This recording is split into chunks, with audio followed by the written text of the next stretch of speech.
한 해의 휴가를 한 번에 통째로 쓰는 것은 어리석은 짓이다. 휴가 초기에는 좋겠지만 습관의 힘이 시간이 갈수록 지루해지게 만들기 때문이다. 따라서 될 수 있는 한 휴가 첫날을 많이 만드는 게 현명하다.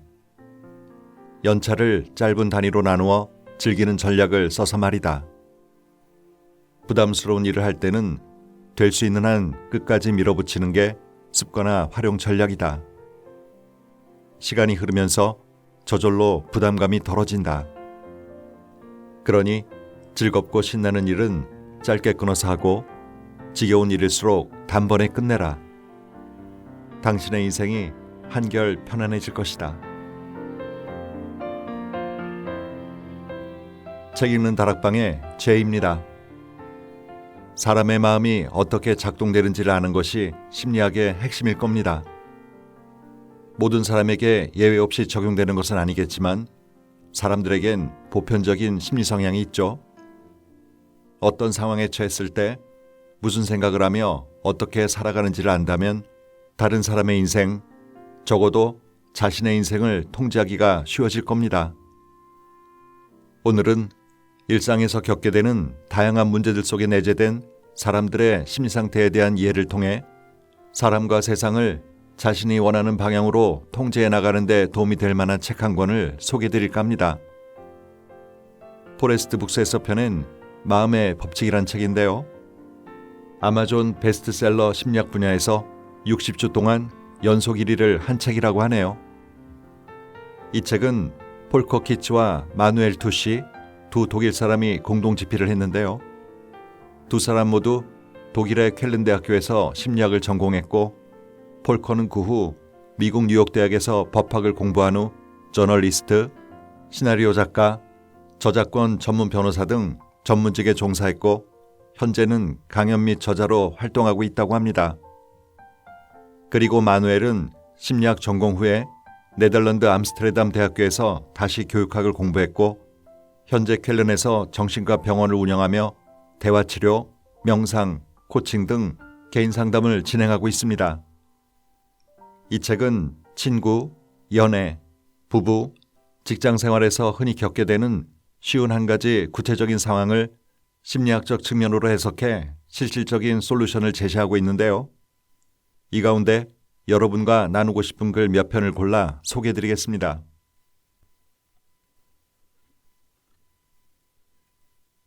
남의 감정을 내 것으로 받아들이면 위험하다. 동정과 공감. 한번 이런 상상을 해보자. 당신은 아주 아름다운 숲속을 거닐고 있다. 울창한 자연은 당신에게 무어라 형언키 어려운 감동을 선물한다. 이때 갑자기 어디선가 고통에 찬 어린아이의 신음소리가 들려온다.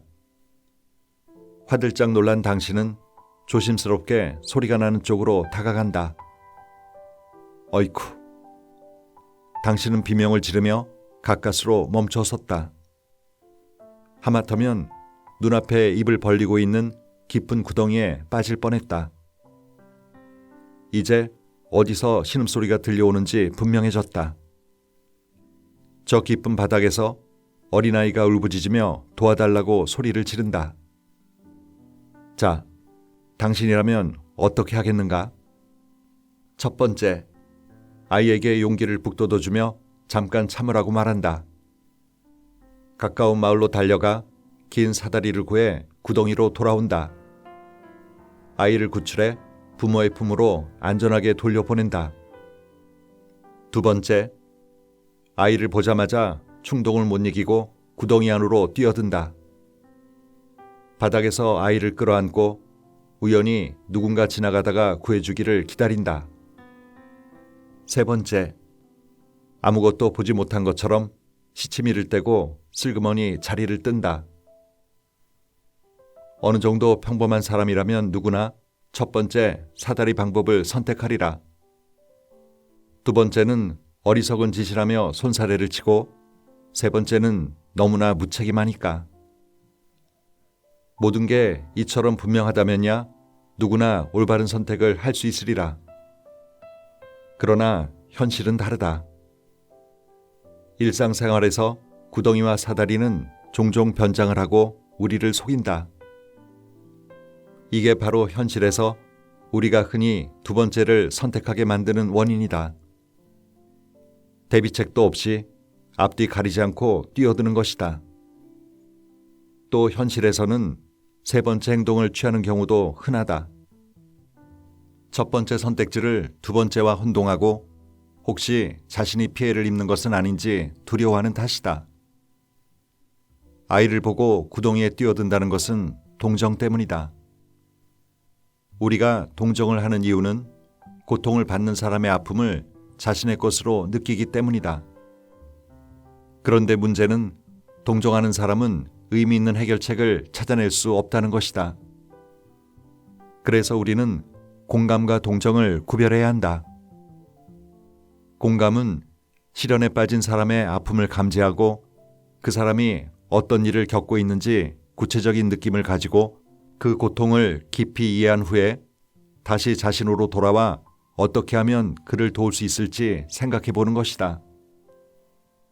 공감을 하려면 타인을 나와 분리된 독립적인 인간으로 볼 수 있고 그의 마음을 잠시 내 것처럼 느껴도 자기를 잃지 않을 수 있는 건강한 자아가 있어야 한다.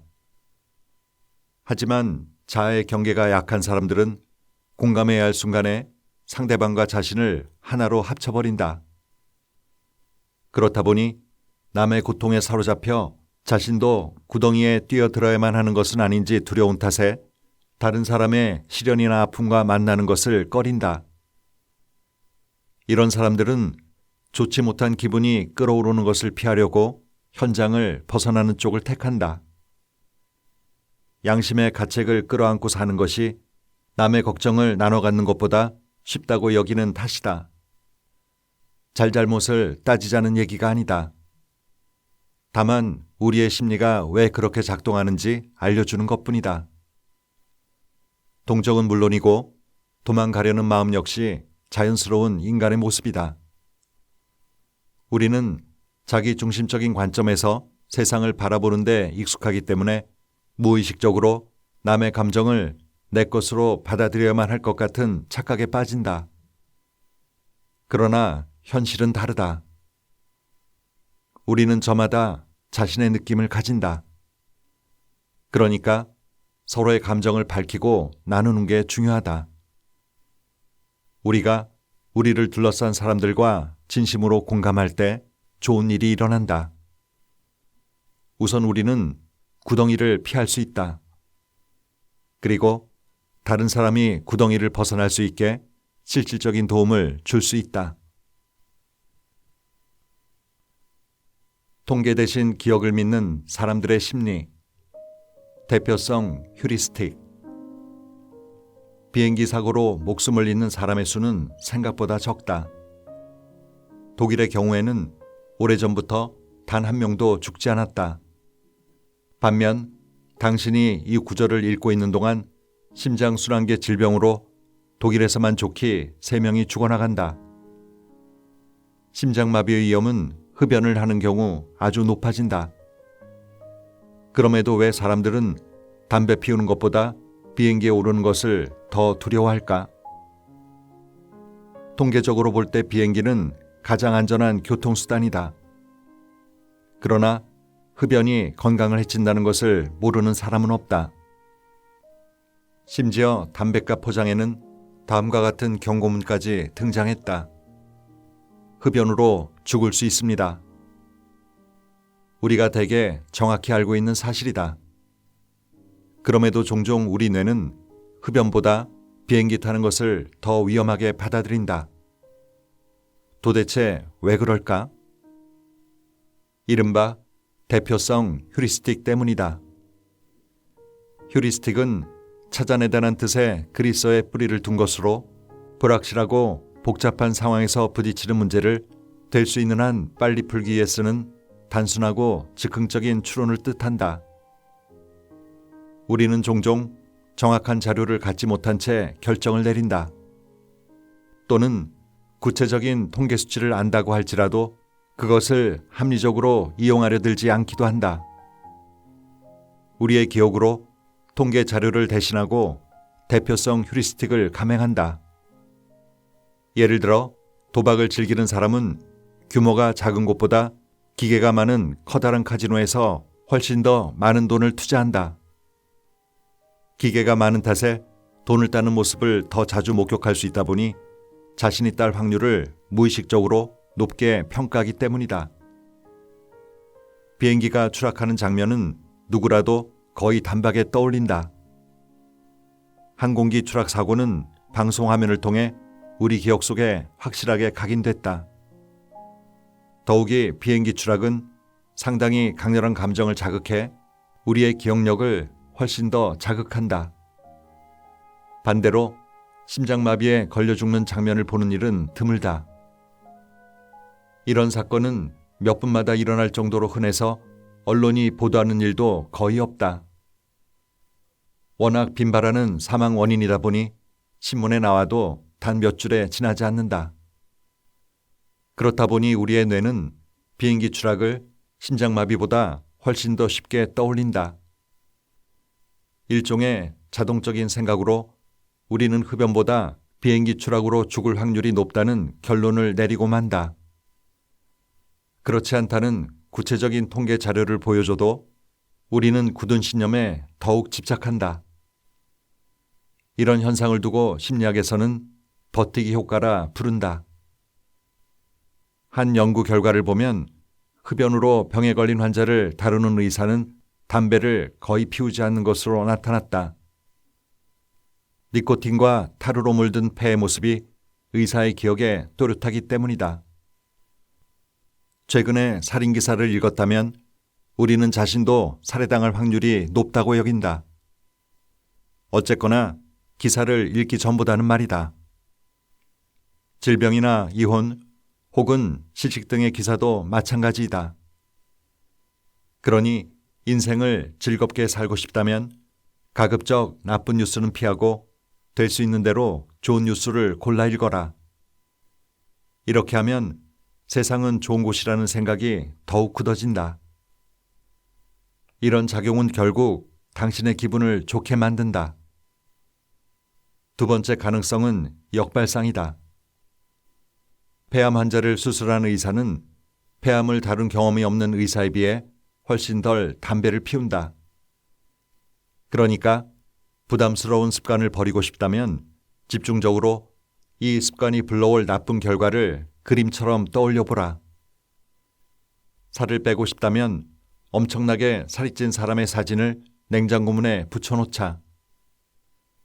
세 번째 가능성은 일종의 자기 최면이다. 중요한 일, 이를테면 시험, 면접, 첫 데이트 등을 앞두고 있다면 항상 과거에 잘했던 경험을 떠올려라. 그러면 한층 더 자신감을 끌어올릴 수 있으며 성공을 확신하게 될 것이다. 면접에서 심리학을 활용하는 법. 첫머리 효과와 최신 효과. 당신의 직장에 승진 기회를 알리는 내부 공고가 붙었다. 당신과 동료 몇 명이 서둘러 지원했다. 중역들로 심사위원회가 꾸려졌다. 당신이라면 아래의 면접 일정 가운데 어떤 것을 고르겠는가? 첫 번째, 첫 면접이 가장 까다롭고 어려울 거야. 그러니까 점심 무렵이나 저녁이 나아. 두 번째, 점심 때는 누구나 먹을 생각만 할 거야. 그러니까 아침이나 저녁이 나아. 세 번째, 저녁에는 모두 지쳤거나 이미 결정이 났을 수 있어. 아침이나 점심 때가 좋겠다. 이 선택에서 황금알을 캐내는 길은 두 가지가 있다. 첫 번째 방법은 다음과 같다. 위원회가 당신과 면접한 내용을 잘 기억하기 원한다면 앞순서, 그러니까 아침을 골라라. 가장 좋은 것은 첫 면접이다. 심리학은 첫머리 효과라는 흥미로운 현상을 주목한다. 이 효과는 다음과 같은 사실에 바탕을 두었다. 우리의 두뇌는 처음에 얻은 정보를 나중에 따라붙은 것보다 훨씬 잘 기억한다. 초기에 얻은 정보에는 기억의 저장에 영향을 주거나 방해할 수 있는 다른 정보가 없기 때문이다. 예를 들어 소문과 선입견이 강한 위력을 갖는 이유는 바로 첫머리 효과 때문이다. 뒤에서 사람들이 하는 말을 들으니 새로 이사 온 이웃집 여자의 성깔이 보통 사나운 게 아니다. 그럼 일요일에 불현듯 소금 빌리러 가기가 어려워진다. 사실 이웃집 여자는 아주 상냥하고 친절함에도 말이다. 이유는 간단하다. 여러 좋은 인상에도 처음 들은 정보가 굳건히 자리를 지키기 때문이다. 처음과는 상반된 새로운 정보가 들어와도 첫 번째 정보는 우리의 기억 속에 굳건히 뿌리를 내리고 요동하지 않는다.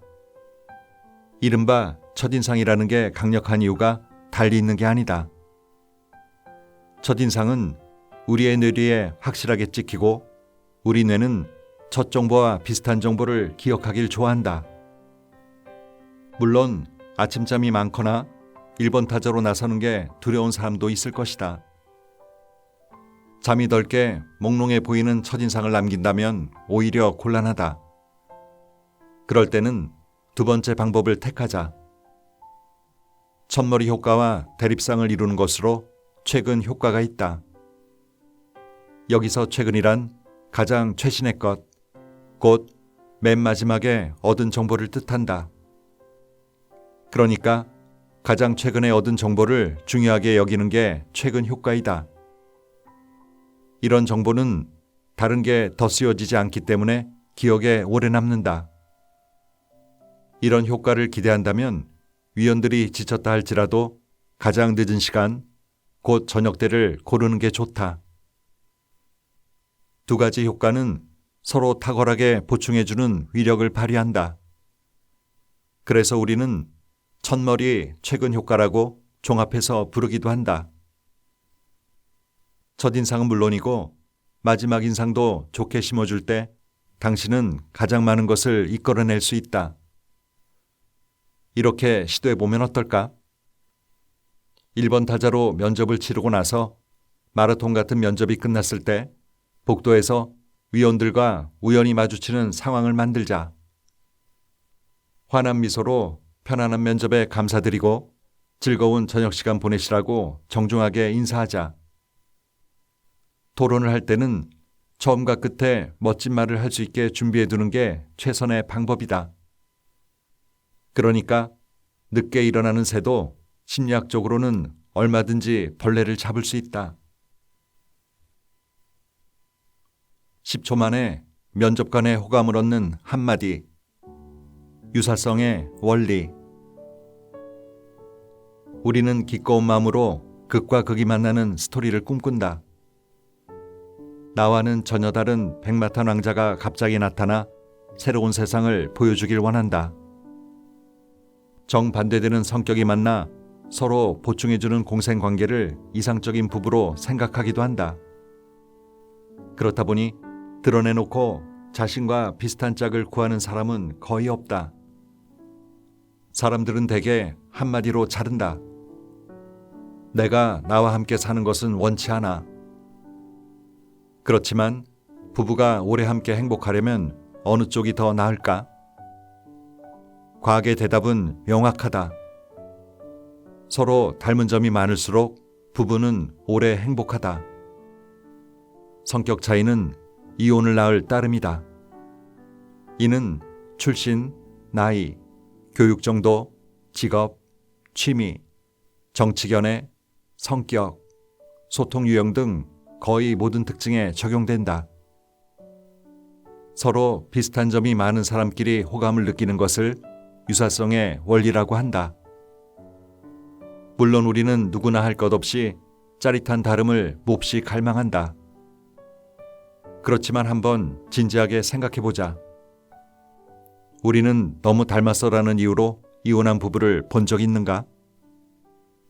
성격 차이가 가장 흔히 듣는 이혼 사유다. 지압 튜브의 뚜껑을 열어놓고 다니는 문제로 부부끼리 다투는 경우가 종종 있다. 그게 문제가 되는 것은 부부가 서로 다른 청결 취향을 가지고 있기 때문이다. 한쪽은 뚜껑 열린 게 아무렇지도 않은데 다른 쪽은 그걸 견딜 수 없을 때 말이다. 반대로 이 취향이 같다면 누구도 치약 튜브를 들먹이지 않는다. 그게 열려있든 닫혀있든 신경조차 쓰지 않는다. 헤아릴 수 없이 많은 연구의 결론은 명확하다. 부부는 서로 닮으면 닮을수록 좋다. 그럼 가장 좋은 관계는 자신의 클론과 함께 사는 게 아닐까 하는 생각이 자연스레 고개를 든다. 실제로 인간은 비슷한 외모를 가진 사람에게서 신체적인 매력을 느낀다는 연구 결과가 있다. 본인의 얼굴 비율, 형태, 턱뼈 위치 등이 짝을 고르는 취향에 반영된다는 결과를 보여주는 실험이 있다. 실험 참가자들에게 여러 장의 사진을 주고 가장 매력적인 얼굴을 고르게 했더니 이들은 정확히 자신의 닮은 꼴을 골랐다. 이런 현상을 두고 심리학은 사회적 호모감이라 부른다. 호모라고 해서 동성애를 뜻하는 게 아니라 닮은 사람에게 끌리는 일반적인 현상을 일컫는 말이 호모감이다. 부부가 실제로 닮아 보인다는 관찰은 과학적으로도 입증된 사실인 셈이다. 사랑 관계에만 적용되는 게 아니다. 친구, 직장 동료, 이웃 등도 서로 닮을수록 사이가 좋아진다. 그만큼 더 높은 호감을 주기 때문이다. 이런 배경에는 앞서 살펴본 단순 노출 효과가 있다. 자주 보는 것에 우리는 더 큰 호감을 느낀다. 그럼 우리가 매일 누구와 가장 자주 만나는가? 매일 거울에서 보는 사람, 곧 우리 자신이다. 그래서 우리의 뇌는 나와 닮은 것을 가장 좋아하는 것이다.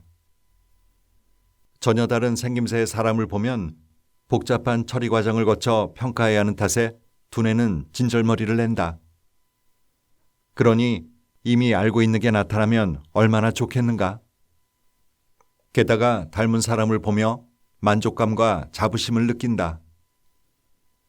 남이 나를 인정해 주었으면 하는 갈망, 사랑받고픈 끝없는 열망이 닮은 사람의 존재를 보면서 충족되기 때문이다. 그렇다면 극과 극이 서로 끌어당긴다는 말은 완전히 잘못된 것일까? 아니다. 그런 경우는 당신이 바람을 피우고 싶을 때에 일어난다. 이것이 과학적으로 증명된 닮음 원칙에서 벗어나는 예외이다. 오래 가지 않는 짤막한 모험을 즐기고 싶을 때 우리는 나 자신과 전혀 다른 사람을 선호한다. 일상에서 일탈하고 싶은 마음은 나와 다른 사람에게서 가장 큰 만족감을 맛보기 때문이다. 이런 이치를 알아두면 우리는 솔직한 답을 얻을 수 있다. 현재 알고 지내는 관계가 그저 잠깐 스쳐가는 바람인지 아니면 평생 갈 관계인지 하는 물음의 단말이다. 간단하다. 두 사람이 얼마나 닮았는지 곰곰이 따져보라.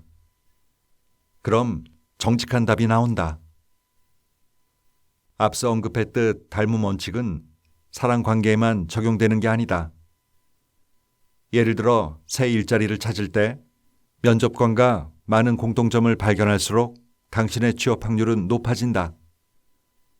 그러니까 면접을 볼 때 되도록 당신과 비슷한 면접관과 만날 수 있게 시도해보라.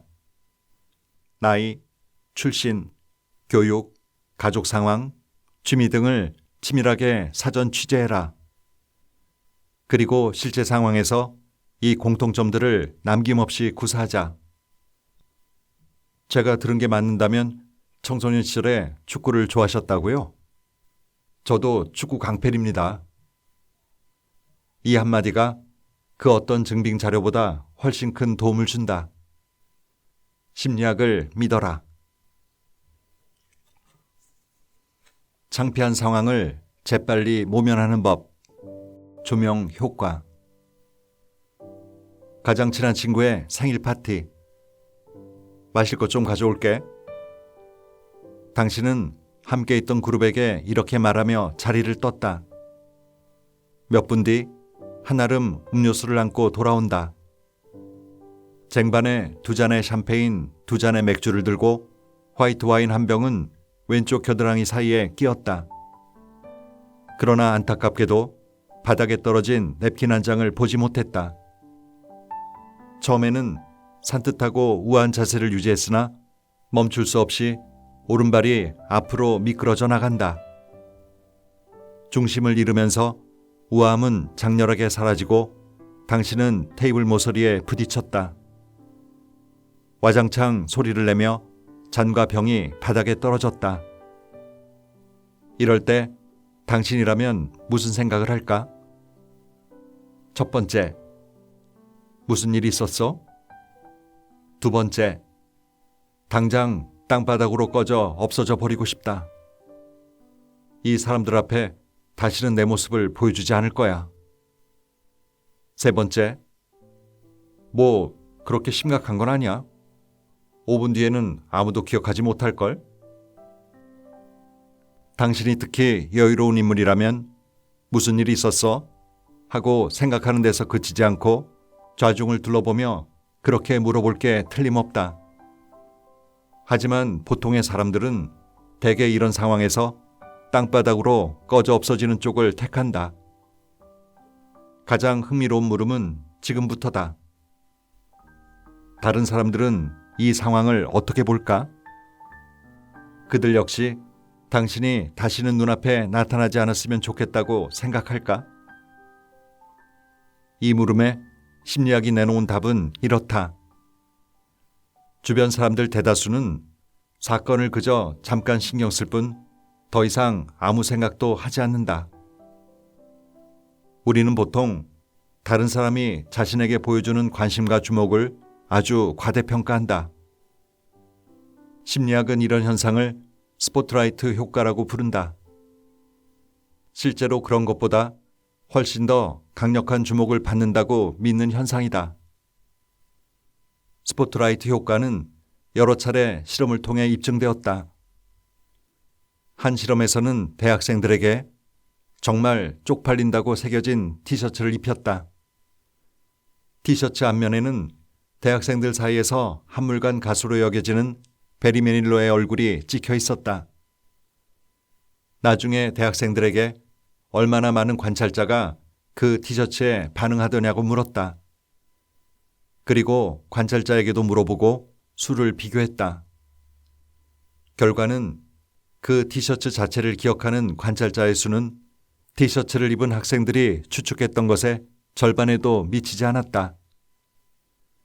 다르게 꾸며진 상황도 비슷한 결과를 내놓았다. 이를테면 토론 참가자는 자신의 허술한 발언을 다른 사람들이 똑똑히 기억해 둘 것이라고 창피했으나 실제로 그의 발언에 주목한 사람은 거의 없었다. 스포트라이트 효과는 자기중심주의와 관련이 깊다. 우리는 자신이 하는 모든 일을 특히 강하게 인지한다.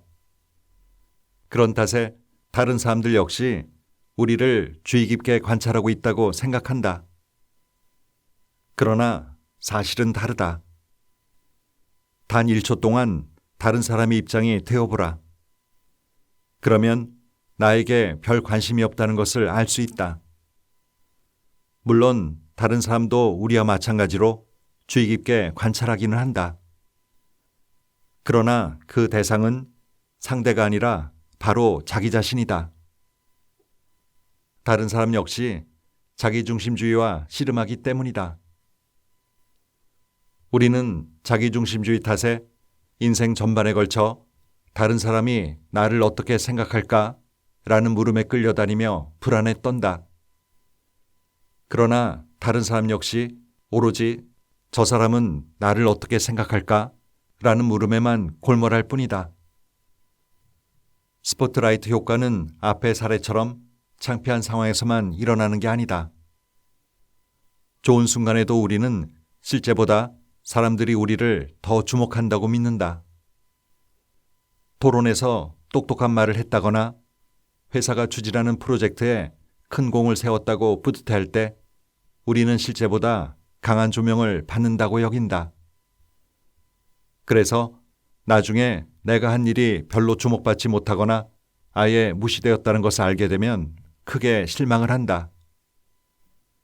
아무도 내가 하는 일을 알아주지 않아 라며 분노를 터뜨리고 좌절하는 경우도 있다. 다른 사람이 내가 하는 일에 별 관심이 없다는 사실은 분명 쓰라리다. 그러나 동시에 해방감도 준다. 스포트라이트 효과를 염두에 두고 행동하면 두 가지 방향으로 도움이 된다. 우선 그렇게 쪽팔리는 일은 없다. 사람들은 자신에게 몰두하느라 나를 신경 쓰지 않기 때문이다. 다음으로 세상이 오로지 나만 뚫어져라 바라보는 게 아님을 깨닫는다. 이런 깨달음은 묘한 해방감과 편안함을 준다. 사람은 기분이 좋을 때와 기분이 안 좋을 때 어느 때 더 남을 돕고 싶어하는 마음이 생길까요? 기분이 좋으면 마음이 긍정적이고 개방적이 되겠죠. 하지만 기분이 안 좋을 때나 서글픈 감정에 빠질 때 더 열심히 남을 도우려 한다고 합니다. 좋은 일을 함으로써 기분의 밸런스를 맞추려 한다는 것인데요. 이 마음의 핵심은 공감입니다. 진정으로 공감할 수만 있다면 이해관계가 없는 남이라도 헌신적인 도움을 주기도 하는 게 사람입니다. 그러니 누군가에게 도움을 청하고 싶다면 그가 지금 어떤 상태인지를 잘 살펴볼 필요가 있겠습니다. 만약 그가 도움 주기를 주저한다면 돕고 싶지 않아서가 아니라 타이밍의 문제일 수도 있겠네요. 사람의 마음 참 미묘하고 복잡합니다. 오늘도 좋은 하루 보내세요.